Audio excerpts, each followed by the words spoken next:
Toy present Star Wars toys. But who is this mysterious figure? Boba Fett!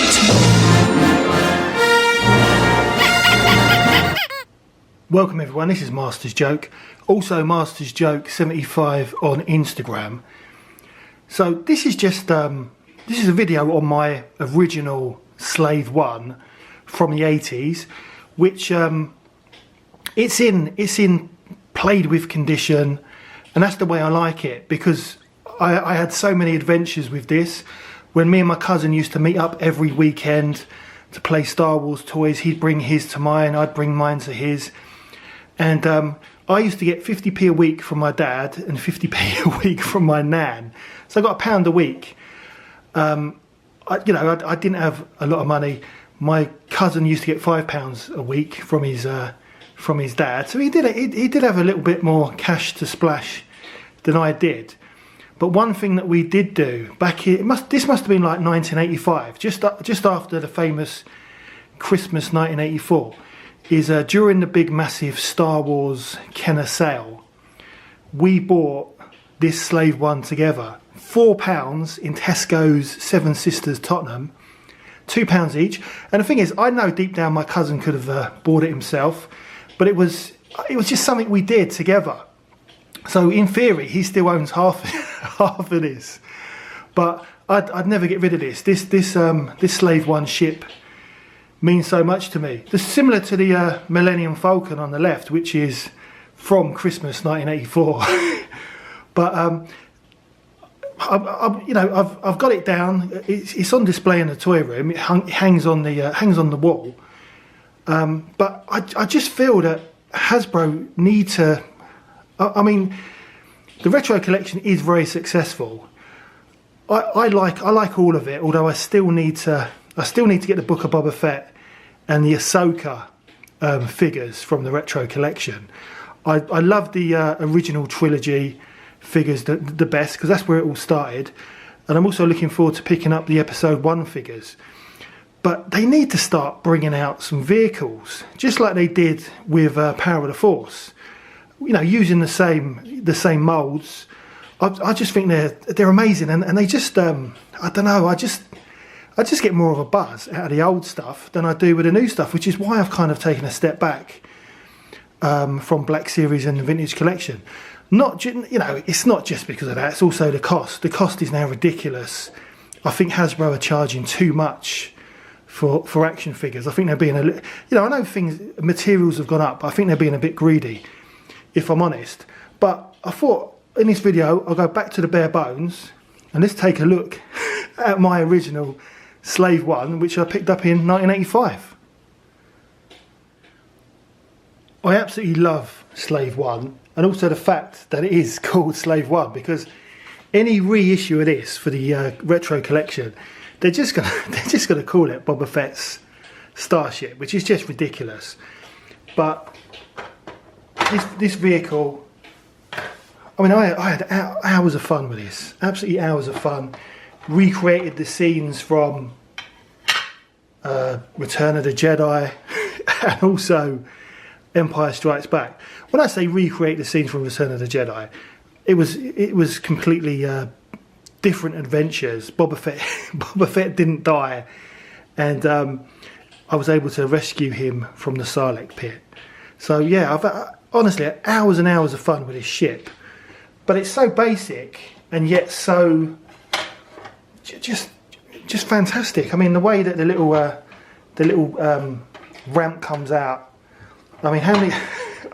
I can't believe that I've still got my ramp, which I don't actually really have. Because what happened is when me and my cousin used to play Star Wars every weekend. And sometimes I might leave some of my, I've mentioned this before, sometimes I might leave some of my figures around his house and vice versa.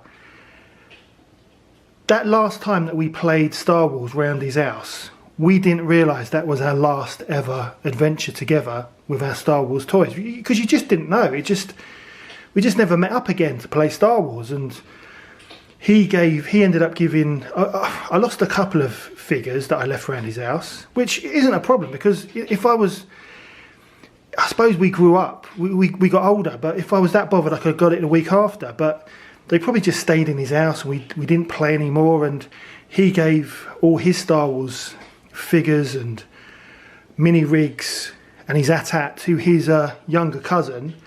Mine stayed in my cupboard, so luckily I've still got the majority of all my Star Wars stuff, including Slave One and the Millennium Falcon. So I must, the actual ramp went missing, so that must have been left in my cousin's house, because we always had it complete, Slave One, so that must have been left in maybe his box of figures that he gave to his cousin, and also we lost the lovely little hand solo. Let me get that in focus. Hand solo in carbonate as well, and this is such a fantastic accessory for Slave One, and it just wouldn't be the same without it. So what I did, it was before the pandemic, I went to the NEC for one of the Comic Cons, and I was able to pick up a Slave One for really great condition. I've still got it, £35. But all I wanted was the ramp and the actual hand solo. And the thing is, it was cheaper to buy a whole complete Slave One than it was to buy the bits separate on Evil Bay. So that's why I did it. But yeah, I just love this. Love this ship. I love the interior of it. I don't know if you can see. Yeah, I mean, we had so many like adventures in here. I used to use it as a play set, a base for Boba Fett and his bounty hunter mates. Absolutely wonderful. And then you've got, I mean, it's all a bit scratched up, my actual cockpit, but I've got my original Boba Fett in there. Well, I say mine. This came from Tesco's. This would have been one of the 69p figures, but this is actually my younger brother's, but not anymore. So let's get him out. So yeah, and there he is. So we had two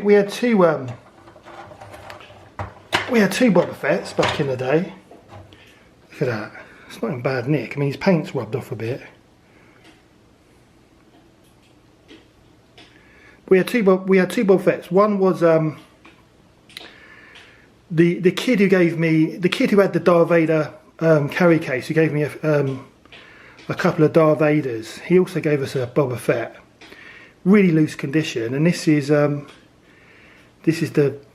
newer version that we bought back in. This would have been in 1985, and he's quite tight as well. It's you know, apart from his armour on his chest, he's in really good condition. But yeah, he's been in Slave One for years. But yeah, I just absolutely love this ship. And I know you can buy new repro stickers and stuff, but this is all battle damage from my adventures with my cousin and my little brother. So no, I'd never get rid of this. Not in a million years. Absolutely love it. It's so basic, but I'd love Hasbro to re-release some original ships, stick some electronics. See, it's a no-brainer. I don't understand. I mean, Hasbro, they've lost loads of money. They've lost loads of money in the last quarter. They've had to lay staff off. Who the hell have they got working there? Retro Collection's doing really well. Just re-release the original vehicles, update them like you did in Power of the Force 2 back in the mid-90s. Stick some electronics in there. They'll never worry about losing money again.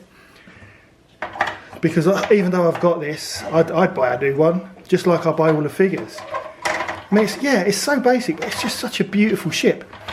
Then underneath, so I've got my little bit of string, where I hang it up on the wall. But look at the detailing on that. I think I would have stuck those stickers on. That's why back in the 80s, which is why they're so wonky. But look at the detail on that. That is just amazing. A proper toy and proper kind of heavy duty. You know, it's not a toy that will just break as soon as you drop it or anything like that.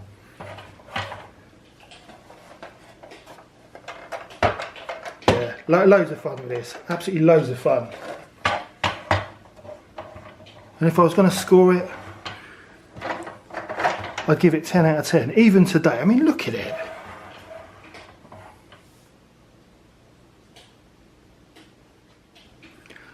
Also thought I'd compare my original Boba Fett from. I probably would have got this probably Christmas 1984, I imagine, or just after in 1985, with the retro collection one. And the colouring on both these figures are very similar in relation to the colour of the plastic used. So because my Boba Fett's been inside, well, I say my brother's Boba Fett's been inside Slave 1 for so many years, so he doesn't come out very often. I've put him on a stand, but I've also given him IG-88's gun because his gun went missing years and years ago. But yeah, because I never did a comparison video like I do with the newer retro collection. But look at that. Trying to get it in focus. Yeah, he's not in bad nick at all. But yeah, Hasbro have done a wonderful job on Boba Fett, and I think on the majority of the retro collection figures, you know, I'm over yak face, having no ears, and and the kind of loose stitching on my Emperor's Royal Guard, and the fact that the stormtroopers can't hold their blasters. But yeah, this is great, and this is why Hasbro need to re-release some of the actual vehicles, mini rigs. I mean, I'd love to see. I mean, I know it's been done already in the Power of the Force line, but I want to see the AT-AT. And when I say AT-AT, I mean still the basic original mould, but with some electronics in there. I'd like to see Slave 1, the mini rigs with the boxes as well.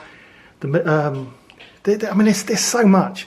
The speeder bikes, and again, the speeder bikes, it's the same mould as they used back in the mid-90s for the Power of the Force line, Power of the Force 2.